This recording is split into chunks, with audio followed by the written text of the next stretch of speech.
മിശിഹായിൽ പ്രിയമുള്ള സഹോദരങ്ങളെ, ഇന്നേ ദിവസം കുട്ടികളുടെ പരിശീലനത്തിൽ ശ്രദ്ധിക്കേണ്ട ചില കാര്യങ്ങൾ പങ്കുവയ്ക്കുകയാണ്. ഒന്നാമതായിട്ട്, മാതാപിതാക്കൾ തമ്മിലും കുട്ടികളോടുമുള്ള സ്നേഹം വളരെ പ്രധാനപ്പെട്ടതാണ്. തമ്മിലുള്ള സ്നേഹം അവർ കുറേയൊക്കെ കാണട്ടെ എന്നാണ് എനിക്ക് പറയാനുള്ളത്. നിങ്ങൾ തമ്മിൽ ഇഷ്ടമാണ് എന്ന് അവർ തിരിച്ചറിയണം. അതാണ് ഏറ്റവും പ്രധാനപ്പെട്ടത്. കുട്ടികളുള്ള സ്നേഹവും വേണം, സംശയമൊന്നുമില്ല.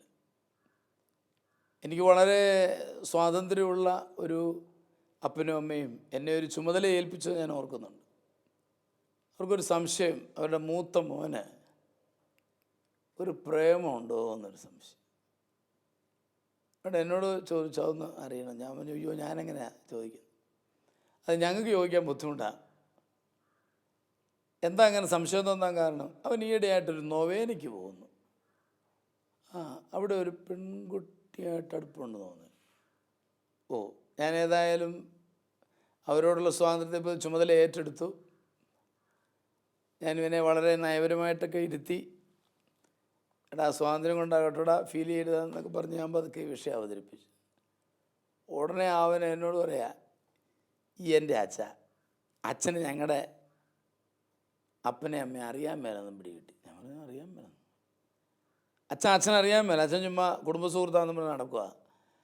അവരെ അറിയാവുന്ന ആരും ഇത് വിശ്വസിക്കത്തില്ല. കാരണം അത്രയും സ്നേഹമുള്ളൊരു അപ്പൻ്റെ അമ്മയുടെയും മക്കൾ അങ്ങനെ പോവും അച്ഛാ. ഇവൻ എന്നോട് ഞാനങ്ങ് ആകപ്പാടെ വിഷമിച്ച് അവരെ എന്നെ പറഞ്ഞു വിട്ടൊന്നും ഞാൻ പറഞ്ഞില്ല. ഞാൻ പിന്നെ വളരെ സൂത്രത്തിൽ അവിടെ നിന്ന് ഊരി.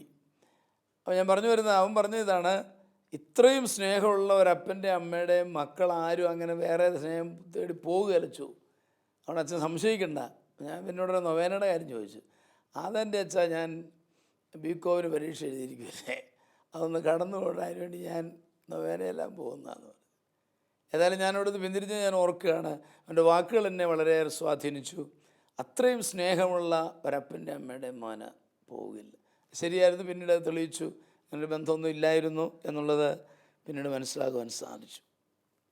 രണ്ടാമത്, കുട്ടികളിൽ ചിലരോട് പക്ഷാഭേദം കാണിക്കാൻ പാടില്ല. അതവരുടെ ഹൃദയത്തെ മുറിപ്പെടുത്തുന്നതാണ്.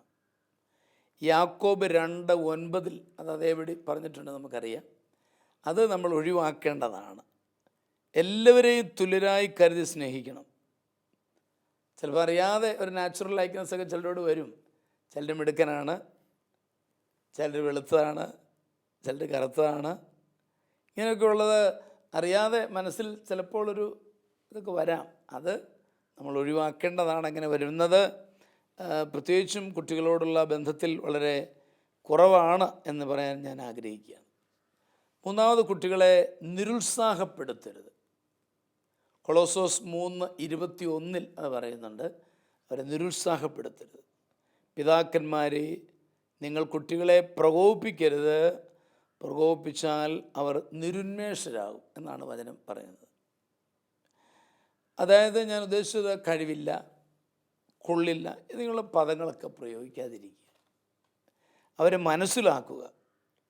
ഇനി ചില കുട്ടികൾ എല്ലാവരും നല്ലവരായിരിക്കണമെന്നില്ല, ചില കുട്ടികളൊക്കെ സ്വഭാവദൂഷ്യമുള്ള കുട്ടികളും കാണും. അങ്ങനെയുള്ളവരെ ഞാൻ പറയുന്ന അവരിലെ ചില നല്ല ഗുണങ്ങൾ അവർക്ക് കാണും.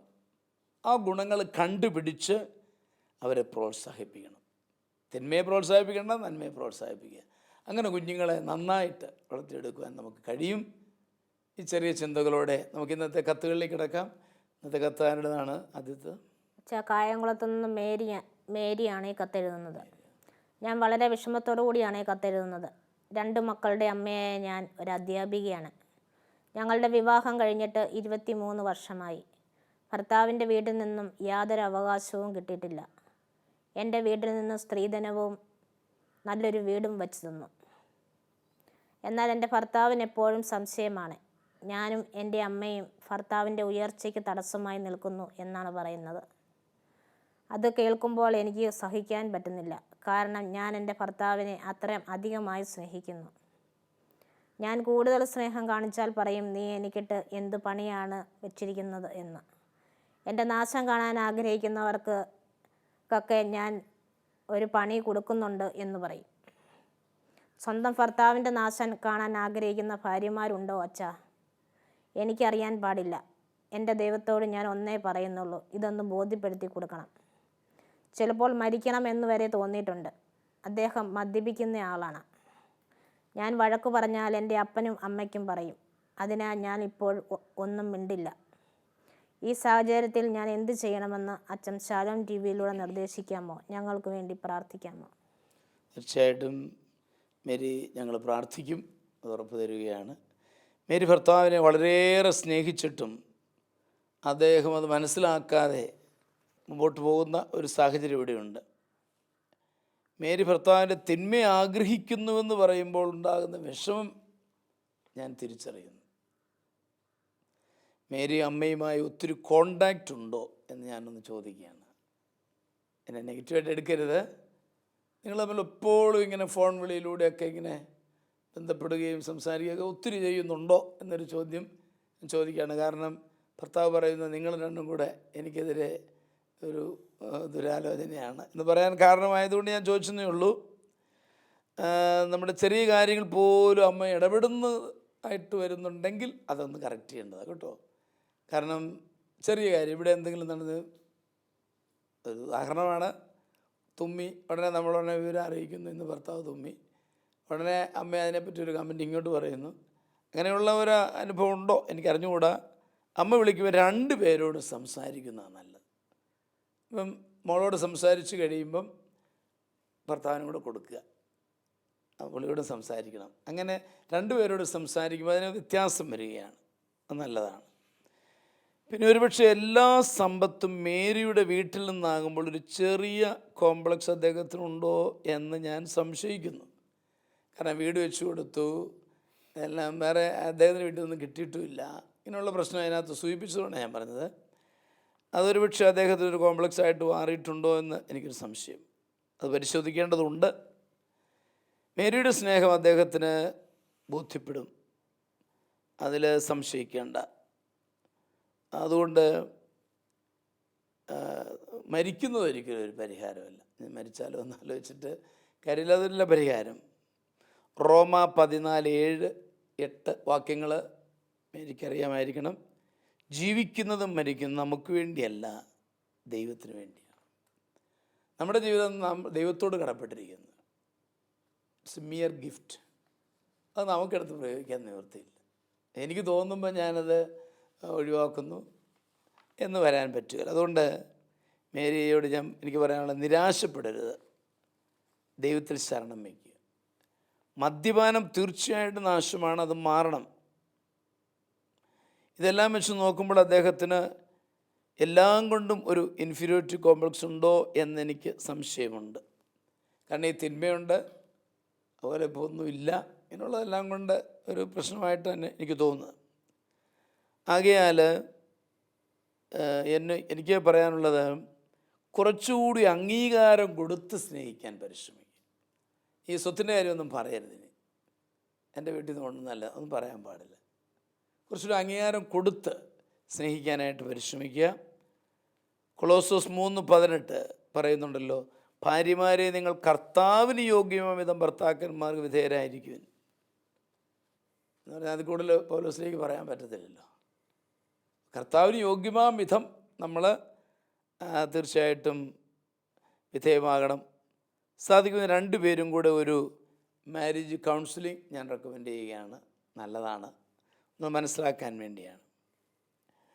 മേരിക്ക് വേണ്ടി എന്ന് പറഞ്ഞാണെങ്കിലും കുഴപ്പമൊന്നുമില്ല. കൗൺസിലർ കാര്യങ്ങൾ പഠിച്ചൊരു തീരുമാനത്തിലെത്തും. അതോടൊപ്പം തന്നെ there is a programme called marriage encounter programme. നല്ലതാണ്. എൻകൗണ്ടർ പ്രോഗ്രാമിൽ നമ്മൾ പങ്കെടുക്കുകയാണെങ്കിൽ കുറച്ചുകൂടെ നമ്മൾ ഭർത്താവിൻ്റെ ഭാര്യയുടെ വികാരങ്ങൾ അങ്ങോട്ടും ഇങ്ങോട്ടും കുറച്ചുകൂടെ മനസ്സിലാക്കാൻ പറ്റും. നല്ലൊരു പ്രോഗ്രാമാണ്, ഒരു ഇൻ്റർനാഷണൽ പ്രോഗ്രാമാണ് മാരേജ് എൻകൗണ്ടർ. നമ്മുടെ കേരളത്തിലും അതുണ്ട്. അതുകൊണ്ട് ഒരുപക്ഷെ അങ്ങനെയുള്ള ഒരു പ്രോഗ്രാമിൽ കടന്നു പോയാൽ നിങ്ങൾക്ക് വളരെ നല്ലതാണ് എന്നെനിക്ക് എടുത്ത് പറയാനുണ്ട്. ഞാൻ സൂചിപ്പിച്ചത് മാത്രം. മിനി ഇതേപ്പറ്റി എന്ന് പറയുന്നു.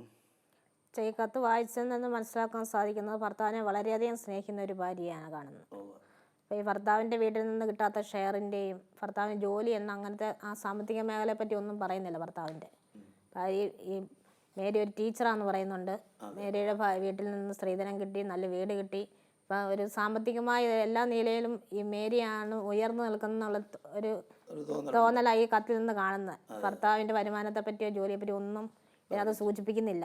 അപ്പം ഇതിൽ നിന്നുള്ള എല്ലാം എനിക്കൊന്നും ഇല്ലല്ലോ എന്നുള്ള ഒരു തോന്നലായിരിക്കാം ഈ ഭർത്താവിൻ്റെ മദ്യപാനത്തിനും പിന്നെ ഈ സ്നേഹക്കുറവ് കാണിക്കുന്നതിൻ്റെയും എല്ലാം ഒരു പുറകിൽ നിന്നാണ് എനിക്ക് തോന്നുന്നത്. അപ്പോൾ ഈ ഭർത്താവിനെ കൂടുതൽ സ്നേഹിച്ച് അംഗീകരിച്ച് വിധേയപ്പെട്ട് ജീവിക്കാമെന്ന് മാത്രമാണ് എനിക്ക് അതിന് തോന്നുന്നത്. എന്നാൽ അത് കൂടുതൽ സ്നേഹം കൊടുക്കുമ്പോഴത്തേക്കും അതിനെ എൻ്റെ എന്നൊരു ഭാവമൊക്കെ മാറ്റി അതെല്ലാം മാറ്റി ഭർത്താവിനെ വിധേയത്തോടുകൂടി ഭർത്താവ് സ്നേഹിക്കാൻ ശ്രമിക്കും. അപ്പോൾ വാസ്തവത്തിൽ മിനി പറയുന്നത് മിനി വാസ്തവത്തിൽ മേരി അപ്രീഷിയേറ്റ് ചെയ്തായിരുന്നു. എങ്കിലും മിനി ഇപ്പോൾ പറഞ്ഞു വെച്ചത് അവസാനം പറഞ്ഞു വെച്ചത് ഒരു കുറച്ചുകൂടി അംഗീകാരമൊക്കെ കൊടുത്ത് സ്നേഹിച്ച് എല്ലാം എൻ്റെ ആന്നുള്ള ഭാവം കൈവിടിഞ്ഞ് സാമ്പത്തിക മേഖല ഒന്നും ഈ കത്തി പറയുന്നില്ല. ഇല്ല പറയുന്നില്ല. അവർ കൈവിടിഞ്ഞിട്ട് സ്നേഹം കൊടുത്ത് നേടണമെന്നുള്ളതാണ് മിനിയുടെ അഭിപ്രായം. ജെയിംസ് എന്ന് പറയുന്നു, സാധാരണ പുരുഷന്മാർക്കുണ്ടാകാവുന്ന ഇപ്രകാരം ജീവിക്കേണ്ടി വരുന്ന പുരുഷന്മാർക്കുണ്ടാകാവുന്ന ഒരു കോംപ്ലക്സിലാണ് അദ്ദേഹം നിൽക്കുന്നത്. അത് വിവേകവതിയായ ഭാര്യ അത് മനസ്സിലാക്കും. വിവേകവതിയായ ഭാര്യ മനസ്സിലാക്കിയാൽ ഇങ്ങനെയുള്ള ഭാഗങ്ങൾ ഒഴിവാക്കുവാനായിട്ട് അവർക്ക് സാധിക്കും. സുഭാഷിതങ്ങളിൽ 19:14 പറയുന്നത് വിവേകവതിയായ ഭാര്യ കർത്താവിൻ്റെ ദാനമാണ്. കർത്താവിൻ്റെ ദാനമായ ഭാര്യ ഭർത്താവിൻ്റെ ഭാര്യയും ഭർത്താവും എന്ന നിലയിൽ കുടുംബത്തിലേക്ക് പ്രവേശിക്കുമ്പോൾ ഭാര്യ പ്രയോറിറ്റി നൽകേണ്ടത് ഭർത്താവിനെ കുറിച്ചാണ്. അതുപോലെ ഭർത്താവ് പ്രയോറിറ്റി കൊടുക്കേണ്ടത് ഭാര്യയെക്കുറിച്ചാണ്. അതിനപ്പുറത്തേക്ക് പോയി കഴിഞ്ഞാൽ അങ്ങോട്ടും ഇങ്ങോട്ടും തെറ്റിപ്പോകുമ്പോഴാണ് കുടുംബജീവിതത്തിൻ്റെ ബാലൻസ് തെറ്റുന്നത്. ഇവർ രണ്ടും ബാലൻസ് കീപ്പ് ചെയ്താൽ ബാക്കിയെല്ലാം ബാലൻസിലാണ്. മക്കളോടുള്ള സ്നേഹം, മാതാപിതാക്കളോടുള്ള സ്നേഹം എല്ലാം ഒരുപോലെ ഒത്തുവന്നുകൊള്ളും. ഇവിടെ അത് സാധിക്കാതെ വന്നിരിക്കുന്നോ എന്നൊരു സംശയമുണ്ട്. പ്രത്യേകിച്ച് അച്ഛൻ സൂചിപ്പിച്ചതുപോലെ അമ്മയോടുള്ള അറ്റാച്ച്മെൻറ്റ് കൂടുതലുണ്ടോ എന്ന് തീർച്ചയായിട്ടും സംശയിക്കേണ്ടിയിരിക്കുന്നു. അതല്ല എങ്കിൽ ഒരുപക്ഷെ അമ്മയുടെ സമ്പത്താണല്ലോ ഇത്, അമ്മയ്ക്ക് സ്വത്തിന്മേൽ പിടിയുണ്ടോ എന്നും സംശയിക്കേണ്ടിയിരിക്കുന്നു. അതുകൊണ്ട് ഈ വക അവസരങ്ങൾ കാര്യങ്ങൾ വല്ലതും ഉണ്ടോ എങ്കിൽ അവയ്ക്ക് പരിഹാരം കണ്ടെത്തുക. അങ്ങനെയാണെങ്കിൽ തന്നെ നിയമപരമായിട്ട് അങ്ങനെ നടക്കുന്നെങ്കിൽ രേഖാമൂലമൊക്കെ അങ്ങനെയാണെങ്കിൽ തന്നെ അത് ഭർത്താവിന് ഫീൽ ചെയ്യാത്ത വിധത്തിൽ ഭർത്താവിനെ പൊതിഞ്ഞ് സൂക്ഷിക്കേണ്ട ഉത്തരവാദിത്വം ഭാര്യയ്ക്കുണ്ട്. അതുകൊണ്ട് ഭാര്യ ആദ്യം ചെയ്യേണ്ടത് തനിക്ക് വേണ്ടി തന്നെ പ്രാർത്ഥിക്കട്ടെ, അമ്മൾക്ക് വേണ്ടി തന്നെ അവൾ പ്രാർത്ഥിക്കട്ടെ. എങ്ങനെ കർത്താവ് വിവേകവതിയായൊരു ഭാര്യയാകുവാനുള്ള കൃപ എനിക്ക് നൽകണമെന്ന് പ്രാർത്ഥിക്കണം. അങ്ങനെ പ്രാർത്ഥിക്കുമ്പോൾ കർത്താവ് തീർച്ചയായിട്ടും വെളിച്ചം പറഞ്ഞു കൊടുക്കും. കൊളോസ്യ ലേഖനം 3:15 അവർക്ക് സന്ദേശമായിട്ട് നൽകുക, ക്രിസ്തുവിൻ്റെ സമാധാനം നിങ്ങളുടെ ഹൃദയങ്ങളെ ഭരിക്കട്ടെ. ഈ സമാധാനത്തിലേക്കാണ് നിങ്ങൾ ഏക ശരീരമായി വിളിക്കപ്പെട്ടിരിക്കുന്നത്. അതിനാൽ ക്രിസ്തുവിൻ്റെ സമാധാനത്തിൽ പ്രവേശിക്കുവാൻ പ്രാർത്ഥനയിലൂടെ എളുപ്പം സാധിക്കട്ടെ എന്ന് ആഗ്രഹിക്കുന്നു, പ്രാർത്ഥിക്കുന്നു.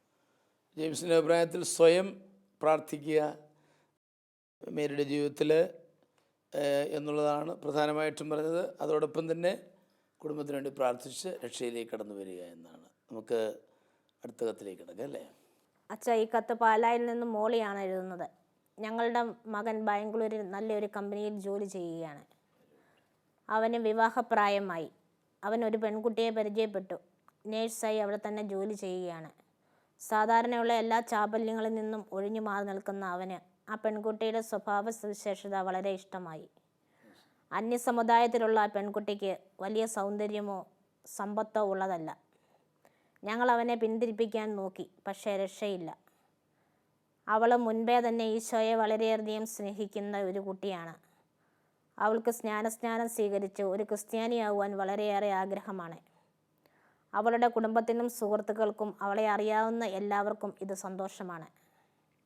ഞങ്ങൾ ആ കുട്ടിയുമായി പലതവണ സംസാരിച്ചിട്ടുണ്ട്. ഞങ്ങൾക്കും അവളെ വളരെ ഇഷ്ടമായി. മാമോദീസ സ്വീകരിക്കുവാനും വിവാഹിതയായി ഇവിടേക്ക് വരുവാനും അവൾ പ്രാർത്ഥിച്ച് ഒരുങ്ങിയിരിക്കുവാണ്. ആർക്കും ഒരു തടസ്സവുമില്ല. പക്ഷേ കാരുണ്യവാനായ ദൈവം ഈ ബന്ധം ഇഷ്ടപ്പെടുന്നുണ്ടോ എന്ന് ഞങ്ങൾക്കറിയില്ല. ദൈവം ഇതിനെ ആഗ്രഹിക്കുന്നില്ലെങ്കിൽ ഈ മക്കളെ എങ്ങനെ പിന്തിരിപ്പിക്കണം എന്ന് ഞങ്ങൾക്കറിയില്ല. ഈ പ്രത്യേക സാഹചര്യത്തിൽ ഞങ്ങൾ ഇനി എന്തു ചെയ്യണം? എന്ന് പറഞ്ഞു തരുമോ? ഞങ്ങൾക്ക് വേണ്ടി പ്രാർത്ഥിക്കുമോ? തീർച്ചയായിട്ടും ഇവിടെ മോളെ ഞാൻ മനസ്സിലാക്കുന്നു, ഈ പ്രത്യേക സാഹചര്യത്തിൽ അവൾ ഇത്രയേറെ ആഗ്രഹിച്ച് ഒരുങ്ങിയിരിക്കുന്നതിനാൽ എനിക്ക് ഇനി പറയാനുള്ളത്, വേണ്ട ഒരുക്കങ്ങൾ അതുകൊണ്ട് വികാരിച്ചനുമായി ബന്ധപ്പെട്ട് നിർവഹിച്ച് സ്വീകരിക്കുന്നതാണ് ഉചിതം എന്ന് ഞാൻ ചിന്തിക്കുകയാണ്. നമ്മളിത്ര ഒരുങ്ങി, മകനെക്കുറിച്ച് തന്നെ പറഞ്ഞിട്ടുണ്ട്, അവൻ അങ്ങനെയുള്ള ചാവല്യങ്ങളൊന്നും വേണ്ടുന്ന ആളല്ല. പക്ഷെ അവൻ അങ്ങനെ ഒരു ചോയ്സ് നടത്തി, പിന്നെ അവളായാലും തയ്യാറ് ആണ് എന്നുള്ള നിലയിൽ ദൈവത്തിൻ്റെ കരം ഇതിൻ്റെ പിന്നിൽ ഉണ്ടെന്ന് തന്നെ വിശ്വസിക്കുക.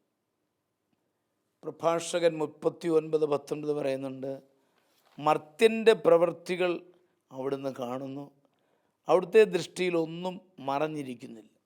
എല്ലാം ദൈവം അറിയുന്നുണ്ട്. അപ്പോൾ ആ ഒരു ബോധ്യത്തോടു കൂടിയാണ് വാസ്തവത്തിൽ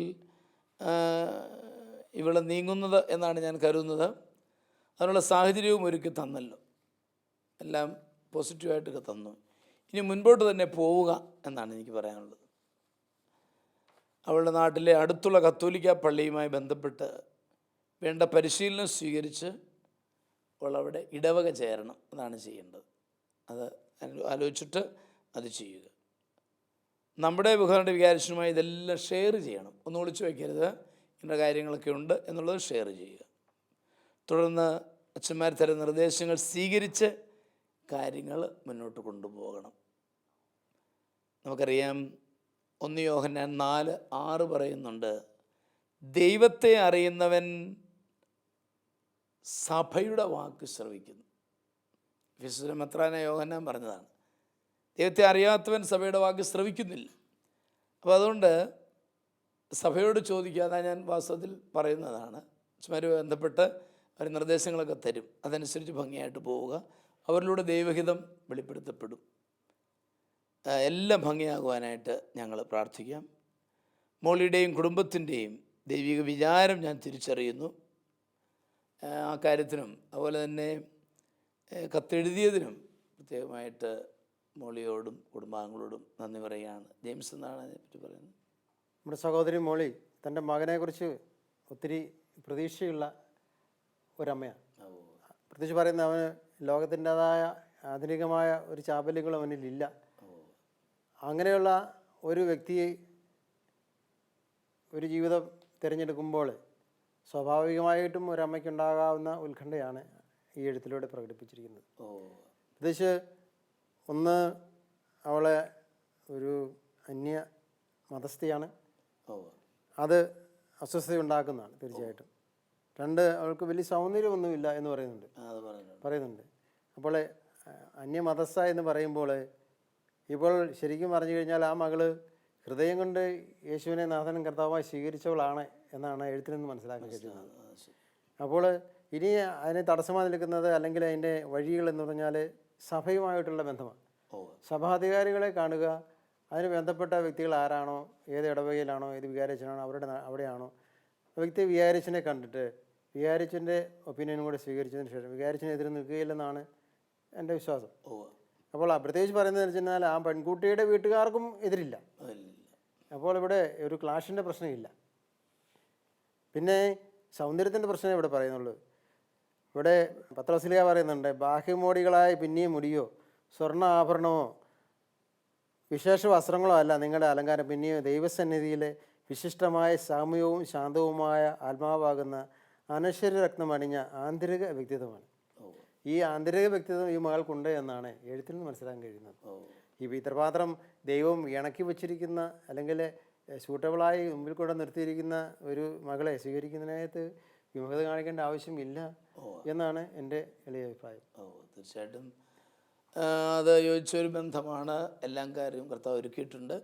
അതുകൊണ്ട് സഭയോട് ചോദിച്ച് സഭയുടെ നിർദ്ദേശം അനുസരിച്ച് നീങ്ങണം എന്ന് തന്നെയാണ് ജെയിംസ് പറയുക. എന്താണ് വിനീ ഇതേപ്പറ്റി പറയുക? ഈ കത്തിൽ നമ്മൾ കാണുന്നുണ്ട്, ആർക്കും ഒരു എതിരുമില്ല എന്നാണ് എടുത്തു പറയുന്നുണ്ട് ആ കത്തിൽ. അപ്പോൾ ആ മകനോടുള്ള സ്നേഹത്തിൻ്റെ പേരിലാണ് അവൾ മാമോദീസ സ്വീകരിക്കുവാനും നമ്മുടെ വിവാഹ ജീവിതത്തിലേക്ക് കടന്നു വരുവാനും എല്ലാം ആഗ്രഹിക്കുന്നത്. അപ്പോൾ എല്ലാ രീതിയിലും അങ്ങ് ഒരുങ്ങി നിൽക്കുകയാണ്. ഇവർ പല പ്രാവശ്യം സംസാരിച്ചിട്ടുണ്ടെന്ന് പറഞ്ഞു. അപ്പം അതിലൂടെയും ആ മകൾ നന്നായി ഒരുങ്ങി നിൽക്കുക. എനിക്ക് നല്ലൊരു പ്രതീക്ഷയോടെ ജീവിക്കുക ഇപ്പം ആ മകൾ. ഉൽപ്പത്തി പുസ്തകത്തിൽ 2:18 പറയുന്നു, ദൈവമായ കർത്താവ് അരുളി ചെയ്യുന്നു, മനുഷ്യന് ഏകനായിരിക്കുന്നത് നന്നല്ല, അവന് ചേർന്ന് ഇണയാൻ ഞാൻ നൽകും. അപ്പോൾ നമുക്ക് ആ മകന് ചേർന്ന് ഇണയാന്നുള്ള രീതിയിൽ നമുക്ക് വിശ്വസിച്ചങ്ങ് പ്രാർത്ഥിച്ച് ആ മകളെ ഈ കുടുംബത്തിലേക്ക് സ്വീകരിക്കാൻ പറ്റുമെന്നാണ് ഞാൻ കരുതുന്നത്. തീർച്ചയായിട്ടും. അപ്പോൾ മിനിയുടെ അഭിപ്രായത്തിൽ എല്ലാ സാഹചര്യങ്ങളും പോസിറ്റീവ് ആയതുകൊണ്ട് കൂടുതൽ ഒരു വീണ്ടും വിചാരം അതിനെപ്പറ്റി വേണ്ട സംവിധാനങ്ങൾ ചെയ്തുകൊണ്ട് എത്രയും വിവാഹത്തിലേക്ക് കടന്നു ചെല്ലണം എന്ന് തന്നെയാണ് പറയാനുള്ളത്. അതിനുള്ള സാഹചര്യങ്ങൾ ശരിയാണ്, പോസിറ്റീവാണ്. തീർച്ചയായിട്ടും പരിശീലനം ഒത്തിരി ആവശ്യമാണ്. സമുദായത്തിൽപ്പെട്ട ആളായതുകൊണ്ട് ഒരു നല്ല പരിശീലനം അത് അച്ഛന്മാർ ക്രമീകരിക്കുമെന്നാണ് ഞാൻ പ്രതീക്ഷിക്കുന്നത്. അങ്ങനെ പരിശീലനം കൊടുത്തിട്ട് ധൃതി വെക്കേണ്ട ആവശ്യമില്ല, കാരണം സമ്മതം ഉണ്ടല്ലോ, ധൃതി വെക്കേണ്ട ആവശ്യമില്ല. നന്നായിട്ട് പരിശീലനം കൊടുത്ത് നന്നായിട്ട് കത്തോലിക്ക വിശ്വാസം എന്താണെന്ന് മനസ്സിലാക്കിക്കൊണ്ട് ഈ പുതിയ ജീവിതത്തിലേക്ക് പ്രവേശിക്കുവാനായിട്ട് അവർക്ക് കഴിയണം എന്ന് സ്നേഹപൂർവ്വം ഓർമ്മിപ്പിക്കുകയാണ്. അതുകൊണ്ട് മോളി അതിന് വേണ്ട എല്ലാ സംവിധാനങ്ങളും ചെയ്ത് പുറകോട്ട് പോകണ്ട, അവരെ പിരിക്കാനോ അസ്വസ്ഥപ്പെടുത്താനൊന്നും പോകണ്ട. നിങ്ങളും തൃപ്തരായിരിക്കുന്നതിൽ സന്തോഷിക്കുന്നു, അത് ഭംഗിയായിട്ട് പോട്ടെ. അങ്ങനെ ജീവിക്കുന്ന ധാരാളം ആളുകളുണ്ട്. അതുപോലെ ഇവരും വളരെ നല്ല ഒരു ക്രൈസ്തവ ജീവിതം നയിക്കുവാൻ ഇടവരട്ടെ എന്ന് ആശംസിക്കുന്നു. ഞങ്ങൾ പ്രാർത്ഥന നേരുകയാണ്. നമുക്ക് ഇവരെ ഈശോയ്ക്ക് സമർപ്പിച്ച് പ്രാർത്ഥിക്കാം. നല്ലവനും സ്നേഹധിയുമായ പൊന്നുതമ്പുരാനെ, ഞങ്ങളെ ഞങ്ങളുടെ മുമ്പാകെ സമർപ്പിച്ച ഈ മേരിയുടെയും മോളിയുടെയും കുടുംബത്തെ ഞങ്ങൾ ഇതാ ഒരിക്കൽ കൂടി സമർപ്പിക്കുന്നു. അവരെ അങ്ങ് ഏറ്റെടുക്കണമേ ഈശോയെ. എന്താണ് പ്രശ്നം, എവിടെയാണ് പ്രശ്നം എന്നറിയുന്നവൻ അങ്ങാണ്. ഞങ്ങൾ അങ്ങയുടെ ഉപകരണങ്ങൾ മാത്രമാണല്ലോ. അതുകൊണ്ട് എല്ലാവരെയും പൂർണ്ണമായി ഈശോയെ അങ്ങയുടെ മുമ്പ് സമർപ്പിക്കുന്നു. സംവിധാനങ്ങളെല്ലാം ഒരുക്കി കർത്താവെ കൃപ ചെയ്ത് ആ കുടുംബങ്ങളെ രക്ഷയുടെ അനുഭവത്തിലേക്ക് നയിക്കണമേ എന്ന് ഞങ്ങൾ പ്രാർത്ഥിക്കുന്നു. പിതാവും പുത്രനും പരിശുദ്ധാത്മാവുമായ സർവേശ്വര എന്നേക്കും.